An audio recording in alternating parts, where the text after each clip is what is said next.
Hello students, welcome to Study Khazana once again. Myself Subrat Kumar, a teacher of computer science. Today I am going to explain about data handling of 11th standard. Last lecture में आपने देखा होगा, last video में वही data handling का ही chapter चल रहा था जिसमें मैंने आप लोगों को डेटा टाइप्स के बारे में बताया था। तो इसी में हम डेटा टाइप्स को आगे करेंगे। जो हमने बेसिक डाटा टाइप किया हुआ था, बेसिक डाटा टाइप के बाद अब हम आते हैं डिराइव्ड डाटा टाइप्स पे। बेसिक डाटा टाइप जिसमें कि आप लोगों को मैंने करा दिया था इंटीजर, फ्लोट, डबल, कैरेक्टर, ये सब चीज हमारे बेसिक डाटा टाइप था, राइट। अब हम बात करेंगे आज के लेक्चर में डिराइव्ड डाटा टाइप के बारे में। What is derived data type?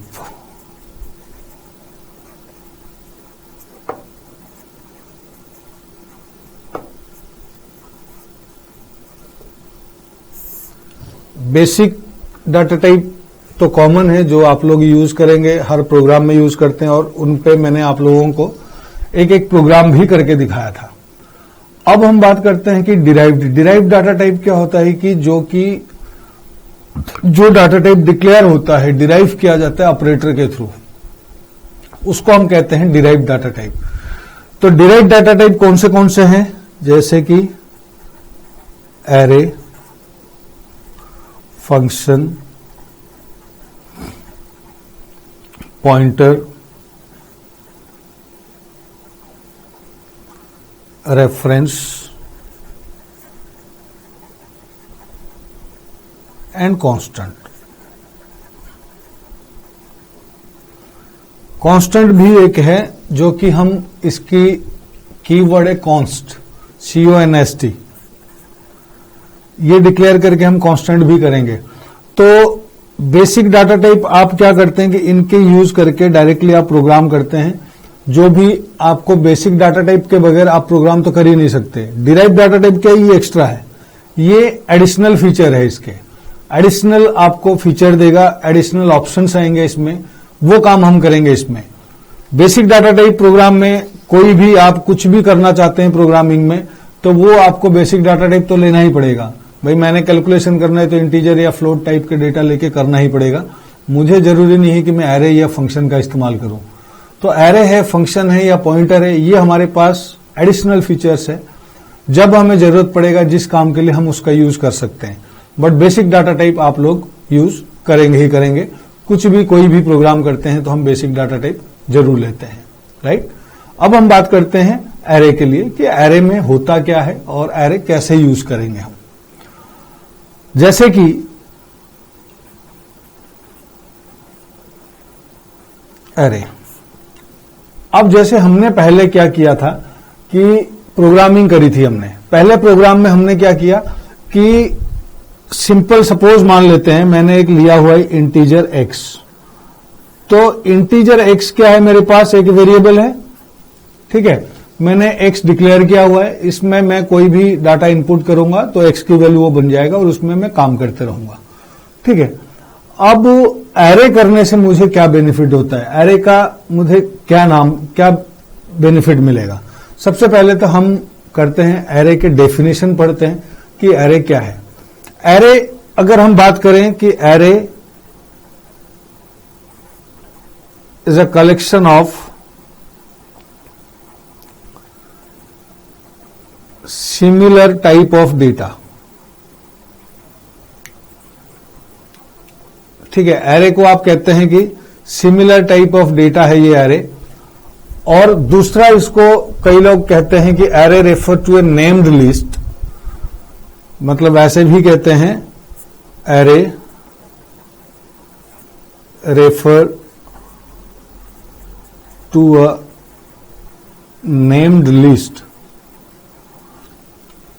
एक नेम्ड लिस्ट को मतलब ग्रुप ऑफ नेम जिसको कहते हैं, of a finite number of a finite number n of similar data elements, जो मैंने अभी बताया, of similar data elements, right. आप इतना भी करेंगे तो भी ठीक है, बहुत है इसके लिए कि array is a collection of similar type of data. Similar data elements या सिमिलर डाटा टाइप को कलेक्ट करने के लिए हम एरे ही कहते हैं। तो एरे में होता क्या है कि यूजुअली ग्रुप ऑफ नंबर को हम स्टोर करते हैं। तो एरे को कैसे डिक्लेयर करते हैं और उसमें होता क्या है। टू डिक्लेयर एन एरे,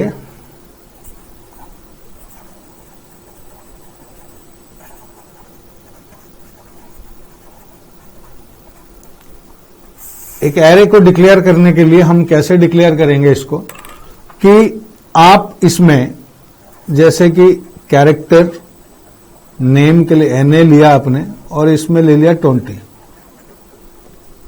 ठीक है। ये भी एक डिक्लेरेशन इंटीजर टाइप में भी कर सकते हैं, INT आपने लिया नंबर और ये कर दिया आपने 10। तो ये होगा क्या, मतलब कि हमने ये किया है कि कैरेक्टर NA 20 या इंटीजर नंबर 10। अभी हम पहले जो करते थे, जो बेसिक डाटा टाइप्स में हमने पढ़ा है कि हम सिंपली ऐसे करते थे कि कैरेक्टर NA खाली इतना लेते थे और इंटीजर अगर ले रहे हैं NO तो इतना लेते थे। तो ये क्या है कि एक सिंगल वेरिएबल है NA या NO, जिसमें आप सिंगल डेटा इनपुट करोगे आप। मतलब इस वेरिएबल में आप एक डाटा ऐसी में एक डाटा एलिमेंट डाल सकते हैं आप, क्योंकि इसमें जो मेमोरी स्पेस इसने कंप्यूटर में जो ऑक्यूपाई किया है बेसिक डाटा टाइप में, इंटीजर या कैरेक्टर में, वो सिंगल के लिए किया हुआ है। अब हमने क्या करना है कि मल्टीपल डाटा मुझे स्टोर कराना है कंप्यूटर के मेमोरी में। अब उसके लिए क्या करूंगा मैं, अब इसी चीज को एक बार ध्यान से देख लो। मैंने लिखा है कैरेक्टर NA 20 और इंटीजर नंबर 10। इस चीज को ध्यान दो एक बार, मैं शीट चेंज कर रहा हूं, आपको दूसरे में दिखाता हूं। अब मैंने वो लिखने के बाद अब उसी को दोबारा लिख देता हूं, एक बार ध्यान में रहे, जैसे कि CHR NA 20 या इंटीजर NO 10, यही लिखा था मैंने। अब इसमें क्या है कि अगर मैं प्रीवियस वाले बात करूं जो हमने बेसिक डाटा टाइप में किया था, बेसिक डाटा टाइप में हमने क्या किया, एक सिंगल वैल्यू इनपुट कराया हमने, सिंगल वैल्यू उसी में स्टोर हुआ। अब आप कहेंगे कि सर अगर हमें मल्टीपल वैल्यू चाहिए तो हम मल्टीपल डिक्लेयर भी कर सकते हैं, बिल्कुल कर सकते हैं हम। अब मैं अगर NO, NO1, NO2 ऐसे करके भी मैं वेरिएबल डिक्लेयर कर सकता हूं।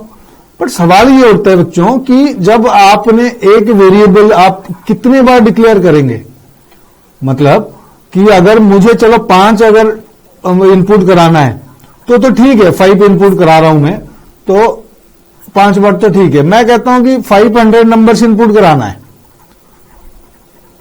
आगे पढ़ेंगे इसके लिए और डिटेल में, मतलब एरे का चैप्टर आएगा उसमें और क्लियर होगा। मतलब मैं एक एग्जांपल दे रहा हूं, थोड़ा सा माइंड को उसमें लो। 500 कहते हैं तो 500 वेरिएबल आपको डिक्लेयर करने पड़ेंगे। आप इंटीजर करके NA, N1, N2, N3, N4 ऐसे करके अप टू 500 डिक्लेयर करोगे, ठीक है। फिर जिनको थोड़ी सी नॉलेज होगा वो मेरे को ये कह सकते हैं कि सर हम ऐसे तो नहीं करते, हमारे पास लूप स्टेटमेंट है, हम for loop, while loop, do while ऐसे लूप स्टेटमेंट का इस्तेमाल करके हम कर सकते हैं। आप कैसे कह रहे हो कि 500 वेरिएबल डिक्लेयर करना है, बिल्कुल आप ठीक कह रहे हैं। बट जब आप लूप डिक्लेयर करके काम करेंगे, लूप तो चलेगा, 500 वेरिएबल इनपुट भी होएगा, बट जो 500 डाटा आपने इनपुट किया, क्या वो डाटा कंप्यूटर के मेमोरी में सेव हो रहा है? नहीं हो रहा, राइट। क्यों नहीं हो रहा? क्यों? आपके पास जो वेरिएबल आपने जो डिक्लेयर किया इंटीजर NO, तो ये तो एक ही है ना। इसके पास जो एड्रेस ब्लॉक, आपके पास जो मेमोरी है, ये सिर्फ एक ही डाटा स्टोर करेगा। आपने डाला पहले 5 तो 5 स्टोर हो गया। जैसे ही आपने इसके अंदर 6 डाला तो ये 5 रिमूव होकर 6 आ गया। फिर आपने 9 डाला तो 6 रिमूव होकर 9 आ गया। फिर आपने 11 डाला तो 9 रिमूव होकर 11 आ गया। तो कहने का मतलब ये इनपुट तो करा रहा है बार बार, बट उस मेमोरी में से उनको हटा रहा है। जो प्रीवियस आपने जितने भी वैल्यू पुट किया है वो सारे के सारे वैल्यू रिमूव हो रहे हैं, क्योंकि वहीं पे ही ये जो डाटा आप करेंटली इनपुट कर रहे हैं उसी में वो डाटा जाके स्टोर हो रहा है, उसी में ओवरराइट हो रहा है। तो स्पेस तो वही है, उसी जगह पे ओवरराइट, एक ही जगह है, उसी में बार बार करना है, तो आप उस जगह को ये ओवरराइट करता रहेगा। तो इसी चीज को ओवरकम करने के लिए हमने यूज किया है क्या चीज? एरे। समझ गए? एरे का पूरा चैप्टर आएगा, उसमें भी कराऊंगा मैं आपको, बहुत बढ़िया तरीके से आपको पता चलेगा। बट अभी आप एक बार ये समझ ले कि मैंने जैसे CHRNA20 लिख दिया या इंटीजर नंबर 10 लिख दिया, तो आप सवाल करेंगे सर ये नंबर 10 लिख दिया तो मैं 10 नंबर इसमें स्टोर कर सकता हूं। बिल्कुल कर सकते हैं। ये मेमोरी में एड्रेस कैसे क्रिएट करता है, क्योंकि ये भी वेरिएबल एक ही दिख रहा है आपको, NO10, ये एक वेरिएबल का नाम दिख रहा है। बट नहीं, इसमें क्या होगा कि जब ये मेमोरी एड्रेस पे जाएगा, जब ये अपना लोकेशन क्रिएट करेगा, तो ये क्या करेगा, जब भी आप डिक्लेयर करोगे तो ये मतलब 10 है तो 10 डिक्लेयर करेगा, ठीक है, और ये 20 है तो 20 वेरिएबल डिक्लेयर कर रहा है अपने आप में। मतलब ये क्या होता है कि हमेशा जो एरे की एड्रेस स्टार्ट होता है, जो इंडेक्स नंबर एरे का स्टार्ट होगा वो होगा आपके 0 से, 0 इंडेक्स से स्टार्ट होता है। तो इसका मतलब जैसे कि मैंने NA किया तो आपको जो एड्रेस मिलेगा वो मिलेगा NA0, NA1, NA2, NA3, ऐसे अप टू NA19 तक मिलेगा आपको। तो कहने का मतलब क्या है कि NA0 एक वेरिएबल का नाम हो गया, आपने उसमें जो चीज डाला वो उसमें चला गया। तो इसी टाइप में इंटीजर में भी आप जो नंबर लिया है आपने वो भी इसी टाइप से करेगा। कैरेक्टर में एक चीज के लिए और भी इस्तेमाल करते हैं हम, इसमें स्ट्रिंग इनपुट करने के लिए भी करते हैं, वो भी मैं आपको आगे बताऊंगा, ये और बेनिफिट देगा आपको।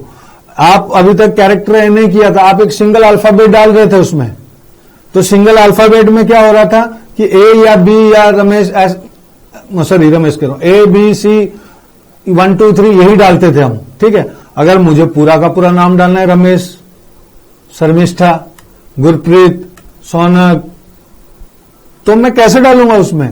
तो ये जो चीजें मैं डालूंगा उसमें, तो उस चीज में आपको कैरेक्टर में उसकी एड्रेस लेनी पड़ेगी, आपकी लेंथ बढ़ानी पड़ेगी, तो नंबर ऑफ जो बनेगा उसको क्लब करके इकट्ठा करके वो प्रिंट करा सकता है। और सिमिलरली नंबर के लिए भी ऐसे बनेगा, नंबर में वही 0 से स्टार्ट होगा, ठीक है, N0 नंबर 2 1, ठीक है, ऐसे करके अप टू नंबर 9, ठीक है, 0 to 9 मतलब 10 हो गया ना, 10 आपने डिक्लेयर किया हुआ।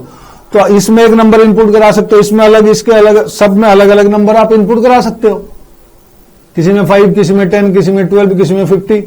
तो आपने एक बार डिक्लेयर किया और ब्लॉक कितने बन गए आपके पास, एलिमेंट कितने तैयार हो गए आपके पास, 10।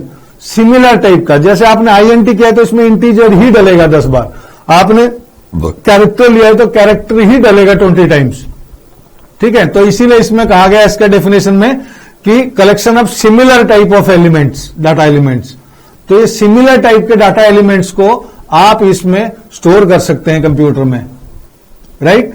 तो ये है एरे। तो ये सिंगल डायमेंशनल एरे था। ऐसे मल्टी डायमेंशनल भी करते हैं हम, ठीक है, जिसमें आप मल्टीपल डाटा भी स्टोर करते हैं। तो वो सारी चीजें आप उसमें पढ़ोगे। जैसे सपोज मान लेते हैं कैसे करते हैं हम, आगे पढ़ोगे, बस थोड़ा सा मैं आपको हिंट दे देता हूं। जैसे इंटीजर मैंने लिया A 2 और 4, तो इसका मतलब क्या हो जाता है कि ये जो बना है ये 2/4 बना है। तो 2/4 इन द सेंस 8 टाइम्स मतलब इसमें वैल्यू आएंगे।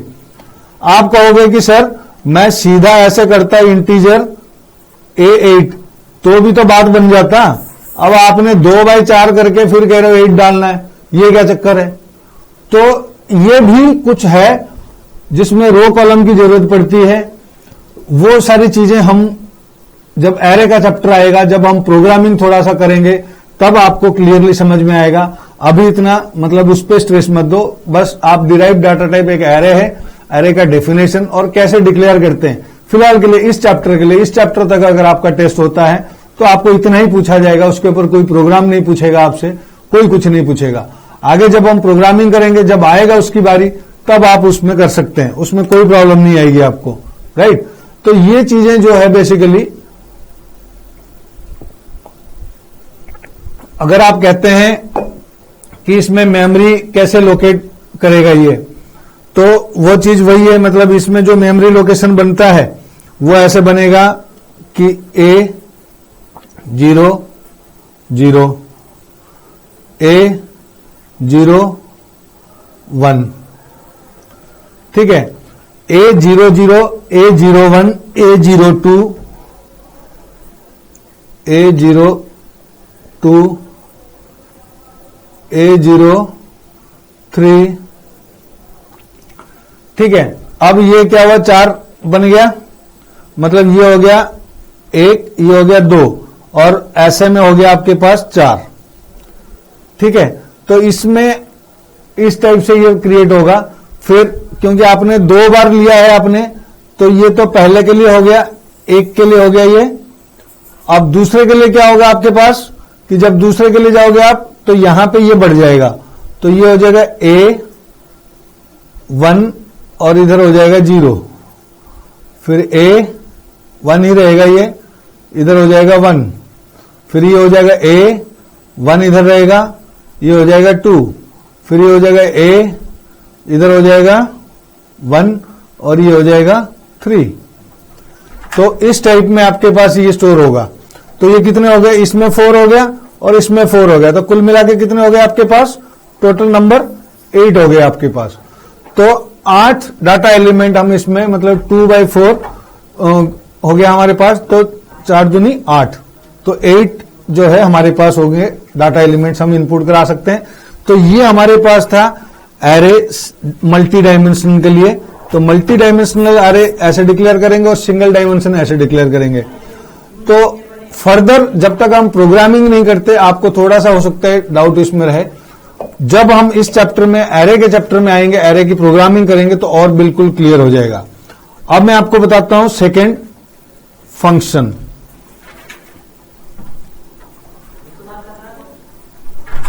फंक्शन क्या है?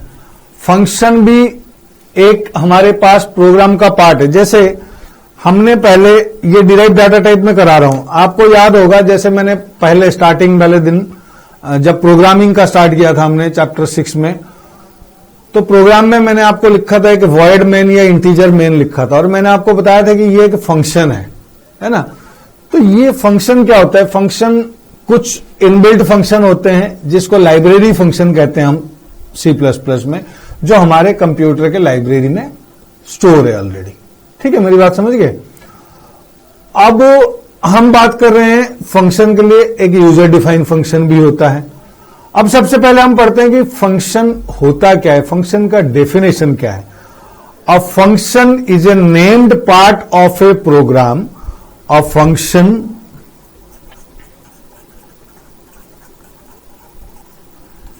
is a named part of a program that can be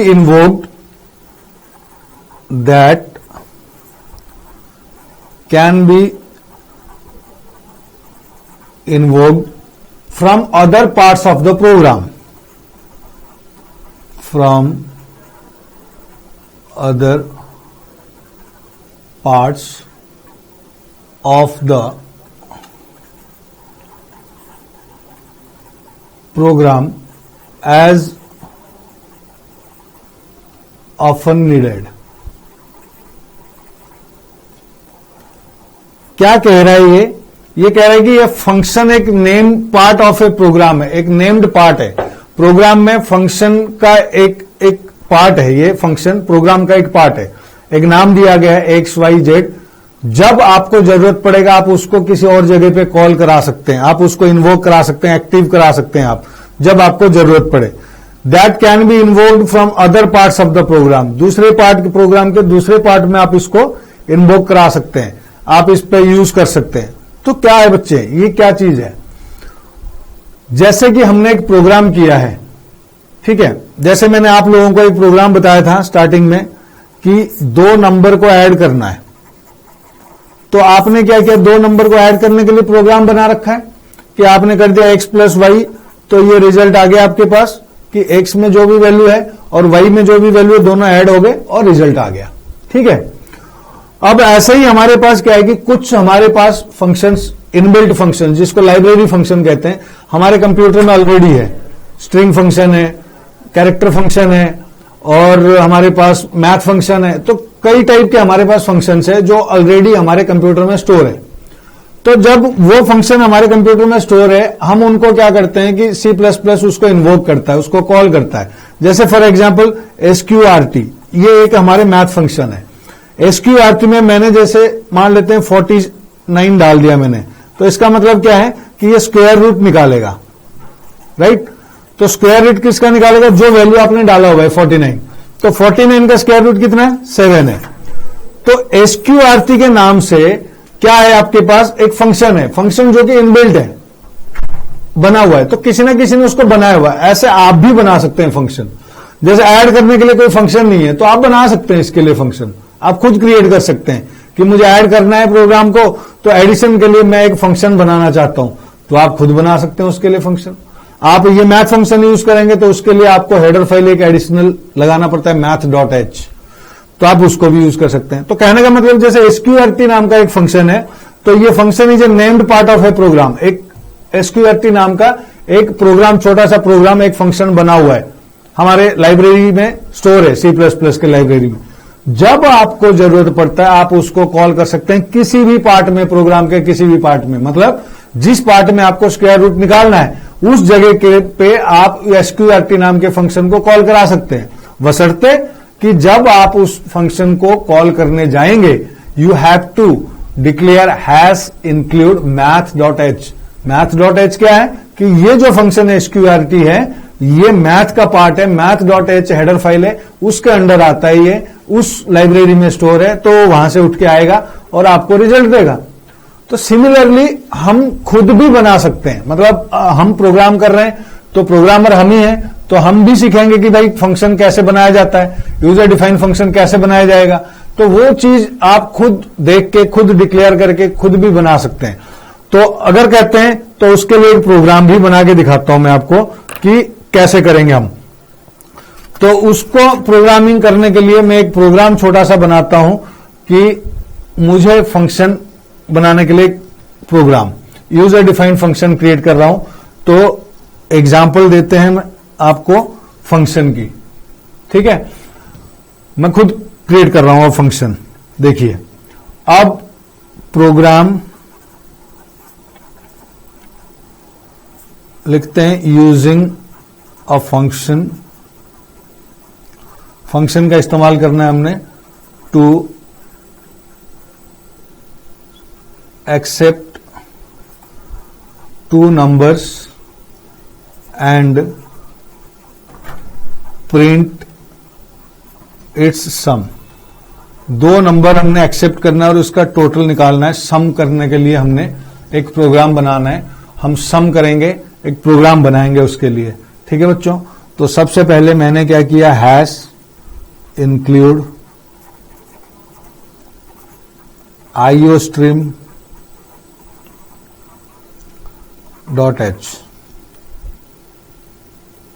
ठीक है। ये तो पता है ना क्यों करते हैं हम iostream.h।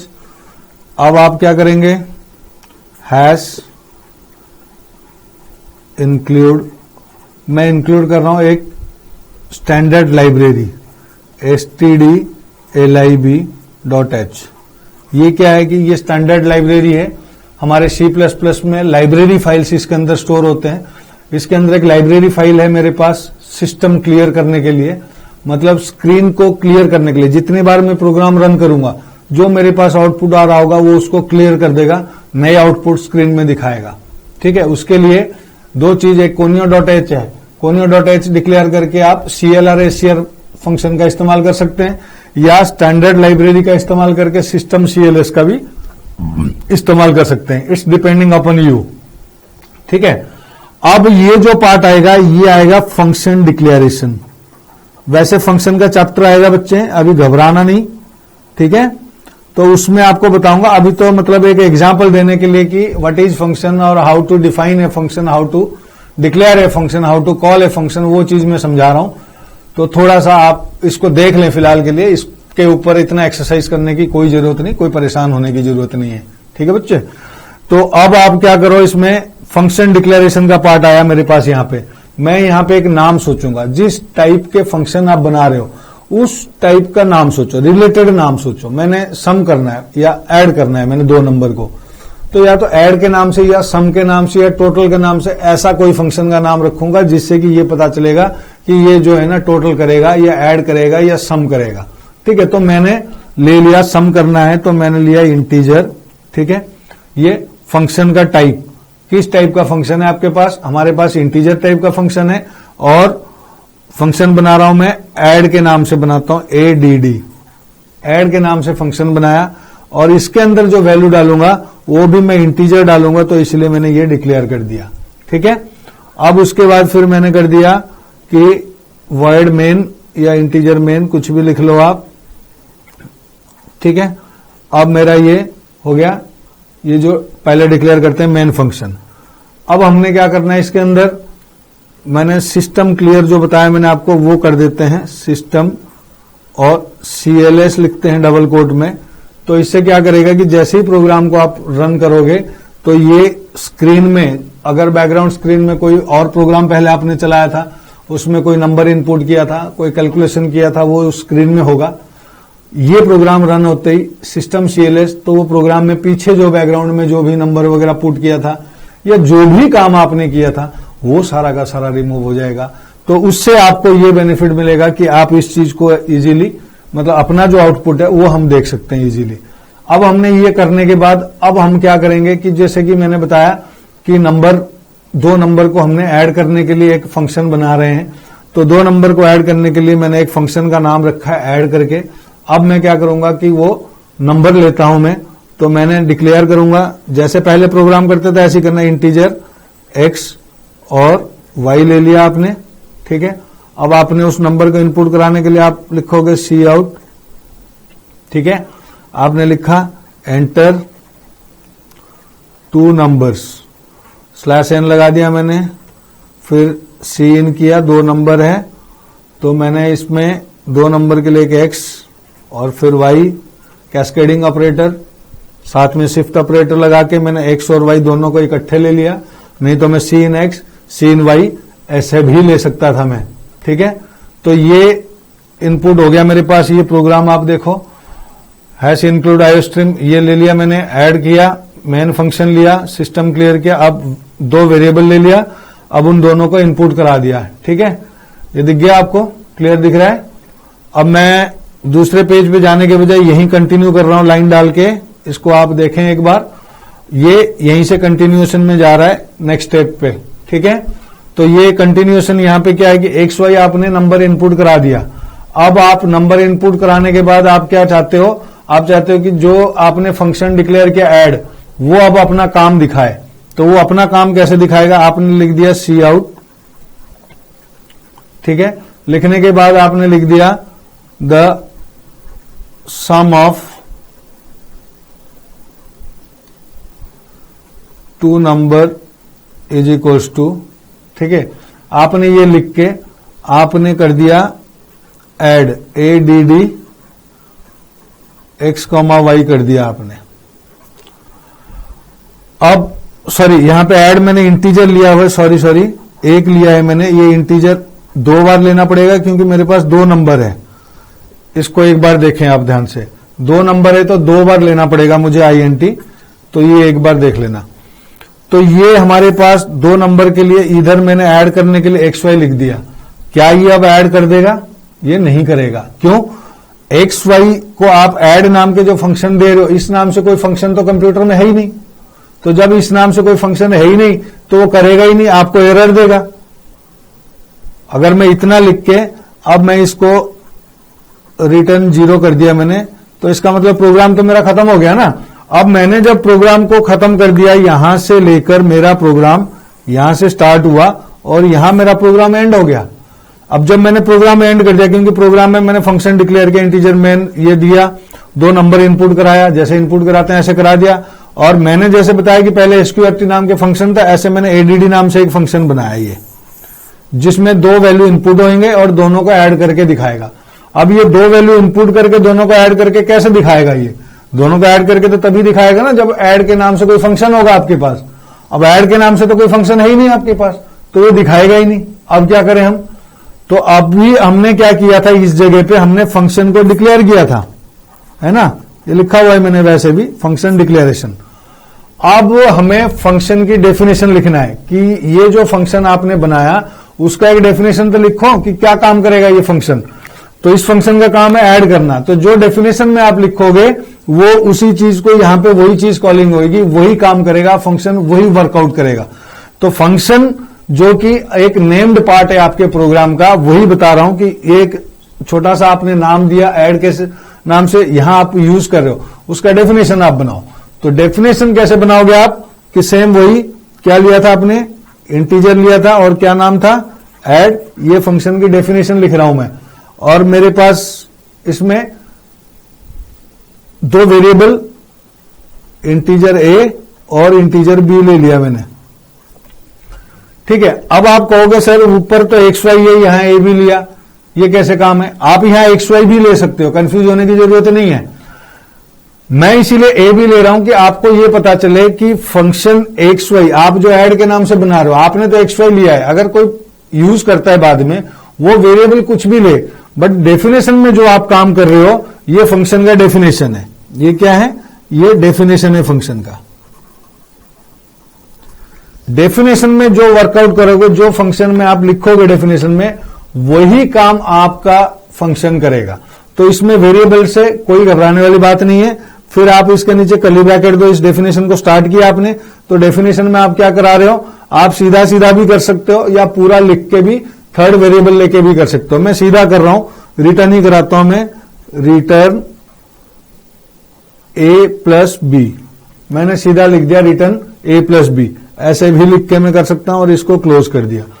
तो ये क्या कर रहा है यहां पे कि ये रिटर्न कर रहा है ए प्लस बी, जो ए बी वैल्यू आपने जो एक्स वाई डाला हुआ है, जो एक्स वाई का काम है वो यहां पे जो काम कर रहा है, यहां पे क्या कर रहा है, ये दोनों को ऐड कर रहा है। तो ये ऐड ऑटोमेटिकली यहां हो रहा है। तो जब आप इस प्रोग्राम को रन करोगे, मेन फंक्शन जैसे ही यहां आएगा, यहां आते ही आपका क्या होगा कि ये सीधा इधर ढूंढेगा, कंप्यूटर कंपाइलर यहां आ जाएगा, यहां आके देखेगा डेफिनेशन में आपने क्या लिखा हुआ है। डेफिनेशन में आपने ये कर रखा है ए प्लस बी, और उसको आपने रिटर्न करा रहे हो यहां पे। तो यहां रिटर्न, यहां ए प्लस बी ऐड हो गया, वहां रिटर्न हो गया। तो जो दो वैल्यू आपने डाला हुआ है उन दोनों को उसने ऐड कर दिया। तो फंक्शन का काम क्या था आपका, ऐड करने के लिए, तो आपने ऐड करने के लिए वही चीज लिख दिया इसमें। तो ये ऐड करेगा, तो ऐड के नाम से एक फंक्शन आपने बना दिया यहां पे। समझ गए मेरी बात को? क्लियर हो गया? तो ये था फंक्शन। तो फंक्शन जो है एक named part of a program that can be invoked from the other part of the program when needed.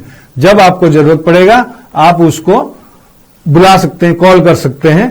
तो ये फंक्शन था। और वैसे हम आगे जब जाएंगे, जब हम आगे प्रोग्रामिंग करेंगे और उसमें हमें ये पता चलेगा कि फंक्शन कैसे करते हैं और फंक्शन का यूज क्या है। अब एक छोटा सा खाली एग्जाम्पल दिया मैंने आप लोगों को कि how to declare a function, how to use a function.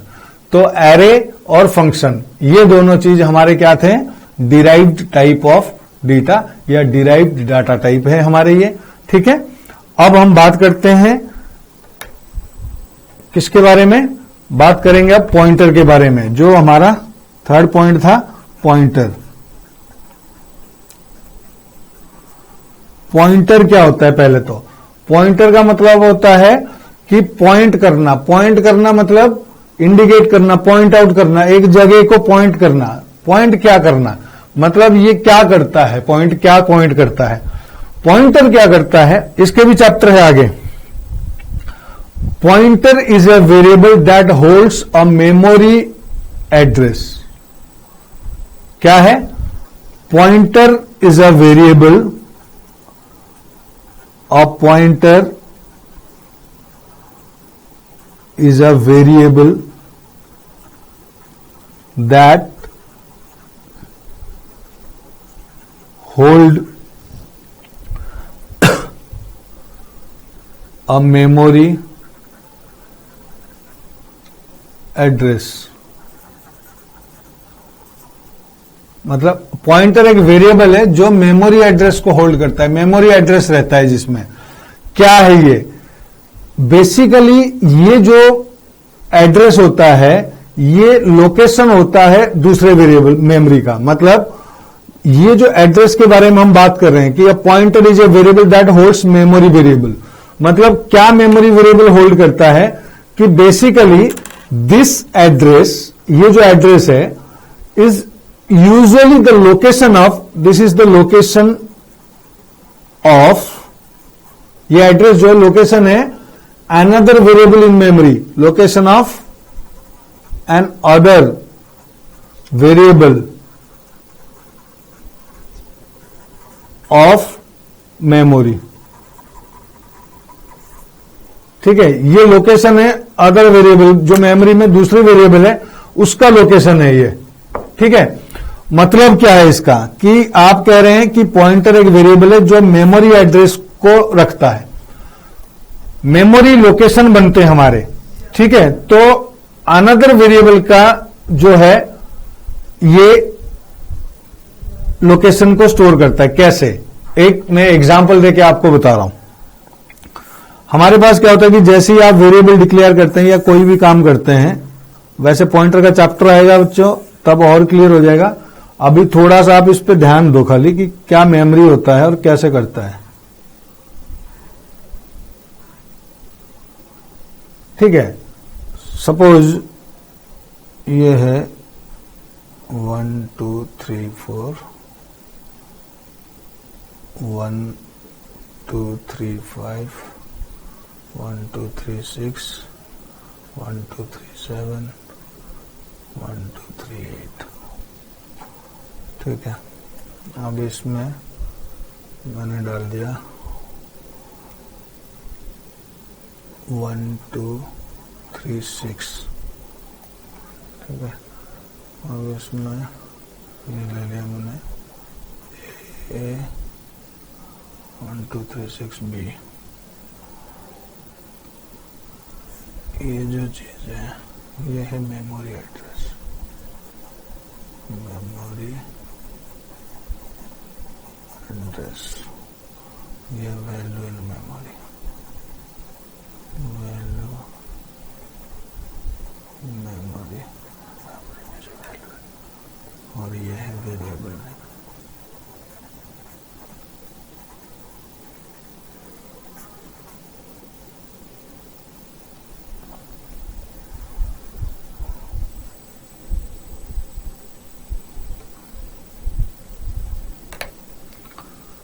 अब इस बात पे आओ, ये एक मैंने बनाया, अब इसको देखो थोड़ा सा ध्यान से आप।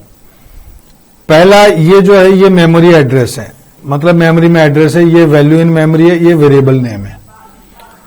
क्या है कि जब आप कंप्यूटर में काम करते हैं एक वेरिएबल डिक्लेयर करते हैं, आपने डिक्लेयर किया ए, इंटीजर ए और बी, दो वेरिएबल है आपके पास। ये दो वेरिएबल में आप वैल्यू डालोगे या कुछ भी आप जो इनपुट करोगे ये मेमोरी में कहीं ना कहीं जाके तो स्टोर होगा ना। ये एक इधर है एक इधर है, तो ये जो वेरिएबल है इसमें ये कह रहा है कि जैसे 1 2 3 4 ये मेमोरी एड्रेस है, वहां पे क्या है कि ए नाम के वेरिएबल है, उसमें आपके पास वैल्यू क्या है इसकी बी के, आप देख रहे हो कि दूसरे वेरिएबल का मेमोरी लोकेशन स्टोर है, तो ये वैल्यू मेमोरी, इसके मेमोरी में इस वेरिएबल का मेमोरी लोकेशन स्टोर है। तो ये जो है इसको हम कहते हैं पॉइंटर। तो ये इंटरनली काम करता है, बट हम जब पॉइंटर के चैप्टर करेंगे तो इसमें आपको पता चलेगा कि ये पॉइंटर होने से क्या बेनिफिट मिलता है हमें। होता क्या है? होता बेसिकली क्या होता है कि आप जब कोई भी वैल्यू पुट कर रहे हो, आप कंप्यूटर में वैल्यू पुट डाल दिया आपने, वो कहां चला गया? मेमोरी में चला गया। मेमोरी में क्या होता है कि एक मेमोरी एड्रेस होता है। आप जैसे नॉर्मली किसी बच्चे को या हम कहीं भी रहते हैं तो हमारा एक एड्रेस होता है। सिमिलरली कंप्यूटर में जो जो वैल्यू हम पुट करते हैं, जितना कुछ भी डाटा हम इनपुट कराते हैं, उन डाटा इनपुट में और इन सब चीजों में हमारे पास क्या होता है कि ये वैल्यू स्टोर होते हैं। स्टोर होते हैं तो किसी ना किसी एड्रेस में जाकर स्टोर होगा ना। तो ये एड्रेस है जिस एड्रेस में वैल्यू स्टोर होता है और वेरिएबल भी स्टोर होते हैं, मतलब वो मेमोरी एड्रेस जिसको कहते हैं हम। तो मेमोरी एड्रेस में स्टोर होता है और हम पॉइंटर के थ्रू उनको हम क्या करते हैं, कॉल करते हैं और उनको लिंक भी करते हैं। मतलब एक वेरिएबल के साथ हम उसके एड्रेस को, उसकी वैल्यू को लिंक भी करा सकते हैं। तो वो चीज को हम पॉइंटर कहते हैं बेसिकली। तो इसका बेनिफिट क्या होगा, आगे जाके हम जब पॉइंटर की चैप्टर पढ़ेंगे तब आपको ये समझ में आएगा। पॉइंटर को डिक्लेयर करने के लिए हम क्या करते हैं कि जो भी आपको डिक्लेयर करना है आप ऐसे डिक्लेयर करते हैं, स्टार के साथ पॉइंटर का नाम देते हैं हम, एक्स वाई जो भी आपने देना है, इसका जो भी डाटा टाइप लेना हो टाइप लिया आपने, और टाइप लेने के बाद आप अपना जो है स्टार के साथ इसको डिक्लेयर करते हैं। मैंने आपको जब डेटा टाइप करा रहा था तब भी आपको मैंने बताया था स्टार है एक, और एक एंड% साइन है जो रेफरेंस के लिए यूज करेंगे हम, वो नेक्स्ट देखते हैं। तो ये जो है पॉइंटर है। तो सिंपली आप इसको इतना ही समझो अभी। अब मैं आपको उसी का पॉइंटर का ही दूसरा ही चीज है रेफरेंस। मतलब वैसे तो ये डिराइव डाटा टाइप है, फिर भी रेफरेंस क्या होता है ये सुन लो आप। पॉइंटर हमने किया, पॉइंटर में जैसे स्टार करके हमने डिक्लेयर किया, जिसको मैंने बताया कि ये मेमोरी लोकेशन स्टोर करता है। तो रेफरेंस क्या है कि reference is alternate name of an object. Object क्या होता है वो भी मैंने बिल्कुल स्टार्टिंग की क्लास में बताया था, उप्स की कंसेप्ट जब बताया था वो बताया था ऑब्जेक्ट क्या होता है, तो वो आप एक बार पढ़ लेना उसको। और आगे जाके सारा काम हम ऑब्जेक्ट क्लास इन्हीं के थ्रू ही करना है, तो वो चीज अभी सुन लो खाली डेफिनेशन। तो रेफरेंस वेरिएबल प्रोवाइड करेगा, एक डिफाइंड वेरिएबल देगा आपको, जिससे कि रेफरेंस करके हम रेफरेंस लगा के हम उसको कॉल कर सकते हैं। ये भी रिलेट करता है किससे, पॉइंटर से ही रिलेट करता है। ठीक है, तो इसमें क्या होगा कि जब रेफरेंस चाहिए मैं एंड% सिंबल का इस्तेमाल करूंगा और उसके साथ मैं ये लगाऊंगा, तो इसमें क्या होगा कि ये दूसरे पॉइंटर के साथ मेरा रिलेशन क्रिएट करेगा। ये इससे क्या होगा, मुझे एड्रेस मेमोरी लोकेशन का मिल जाता है, जो इसको हम कहते हैं रेफरेंस। उसका आपने रेफरेंस दिया, किसने दिया रेफरेंस जी, फिलाने ने मेरे को आपके लिए रेफरेंस दे भेजा है कि मैं उसके रेफरेंस से आया हूं आपके पास, राजीव के रेफरेंस से आपके पास आया हूं, तो मैं राजीव को जानता हूं, आपको नहीं जानता हूं। तो सिमिलरली कंप्यूटर में वही बात करेंगे हम, जब वेरिएबल डिक्लेयर करेंगे एक दूसरे वेरिएबल के रेफरेंस से हम उसके वैल्यू के साथ कैलकुलेशन और काम करेंगे। तो वो जब हम पॉइंटर के चैप्टर पढ़ेंगे तब मैं आपको और डिटेल में क्लियरली बताऊंगा कि कैसे होता है ये रेफरेंस, कैसे कॉल करते हैं, स्टार और %, इन सब चीजों का क्या यूज होता है। अभी बताऊंगा तो आप कंफ्यूज हो जाओगे कि ये क्या क्या चीजें सर बता के चले गए। ठीक है, तो ये जो हमारे पास रेफरेंस के लिए था। अब हम बात करते हैं कांस्टेंट के लिए। कांस्टेंट क्या होता है कि पहले भी मैंने आप लोगों को बता रखा है कांस्टेंट। मैंने बताया कि वेरिएबल होता है, कांस्टेंट होता है। कांस्टेंट इसमें क्या होगा कि ये एक डिराइव डाटा टाइप है, इसमें CONST मैं कैपिटल में लिख रहा हूं, बट याद रखना कभी भी हम कंप्यूटर में प्रोग्रामिंग करेंगे C++ में सारा का सारा स्मॉल लेटर CONST ये डिक्लेयर करेंगे। मैंने बताया कि इंटीजर x ले लिया मैंने और x = 5 लिया, तो मैंने ये आप लोगों को पहले बताया था ना कि ये इंटीजर x = 5, तो ये कांस्टेंट है मेरा। इसको कई बार हम कांस्टेंट तो है, ये 100% कांस्टेंट है, फिर भी कहते हैं जी ये वेरिएबल डिक्लेयर किया हुआ आपने। कांस्टेंट डिक्लेयर करना है तो you have to type CONST। आप इसमें कंप्यूटर में ये दिखाओ कि CONST लिखो आप इसमें और उसका टाइप दो और उसको डिक्लेयर करो। तो कहने का मतलब क्या है कि आप, वो कह रहा है कि आप लिखो CONST कांस्टेंट और किस टाइप का डाटा आप लेना चाहते हो, इंटीजर लेना चाहते हो, फ्लोट लेना चाहते हो, डबल लेना चाहते हो, साइंड लेना चाहते हो, अनसाइंड लेना चाहते हो, वो लिखो इसमें। तो जैसे CONST मैंने लिखा इंटीजर x = 50। तो अब ये आपको क्या समझा रहा है कि कंप्यूटर आपको ये बता रहा है, यहां पे कंपाइलर आपको बताएगा, प्रोसेसर, कि आपने अब जो डिक्लेयर किया ना, अब इसको आप कहोगे ये कांस्टेंट है। मतलब आपने बिल्कुल उसको क्लियर कर दिया कि ये कांस्टेंट ही डिक्लेयर किया मैंने, CONST ये जरूरी लिखना है। वो कहता है कि ये लिखोगे फिर डिक्लेयर करोगे वैल्यू जो असाइन करोगे आप। आपने 50x को असाइन किया हुआ है, असाइनमेंट ऑपरेटर का आपने इस्तेमाल किया है यहां पे, तो आपने ये जो लिखा अब ये कांस्टेंट बन गया। मतलब मैं कितने बार भी प्रोग्राम को रन करूं, कुछ भी करूं, अब मेरा ये वैल्यू जो है चेंज होगा ही नहीं, किसी भी तरीके से चेंज नहीं होगा, because we are assigned a constant. CONST keyword struct हमने डिक्लेयर कर दिया है इसको, तो अब ये कांस्टेंट ही रहेगा। ठीक है, तो मैंने इस चैप्टर में, इस लेसन में, इस वीडियो में आप लोगों को बताया डिराइव्ड डाटा टाइप, जिसमें मैंने आप लोगों को एरे के बारे में बताया, कांस्टेंट के बारे में बताया, रेफरेंस के बारे में बताया, फंक्शन के बारे में बताया और पॉइंटर के बारे में बताया। तो ये जितने भी चीजें मैंने आपको बताया, सिर्फ कांस्टेंट को छोड़ के बाकी सारे चीजें हम आगे जैसे जैसे चैप्टर आएंगे, क्योंकि अभी तक हमने प्रोग्रामिंग स्टार्ट नहीं करी है, अभी हम उसके डेफिनेशंस पे चल रहे हैं सब चीजों के। तो जैसे जैसे इनके चैप्टर्स आते रहेंगे वैसे ऐसे हम उनके प्रोग्रामिंग करेंगे और क्लियर होगा। अभी मैंने आपको एक एक एग्जाम्पल प्रोग्राम का भी दिया और साथ में ये डिफाइन भी किया। तो इस वीडियो को अच्छे से आप एक बार रिव्यू करिए, उसको अच्छे से देखिए, ठीक है, तो कोई प्रॉब्लम नहीं आएगी। और आगे जैसे हम प्रोग्रामिंग करेंगे तो और क्लियर होता जाएगा। अभी तो बेसिक प्रोग्राम से स्टार्ट करेंगे, नेक्स्ट चैप्टर जब आएगा हमारे पास हम बेसिक प्रोग्राम स्टार्ट करेंगे। बट ये चैप्टर अभी खत्म नहीं हुआ, ये फिर कंटिन्यू होगा। नेक्स्ट वीडियो में आप इस चैप्टर को फिर दोबारा देखेंगे, इसके आगे के पार्ट्स नेक्स्ट चैप्टर में कराता हूं। तब तक के लिए थैंक यू।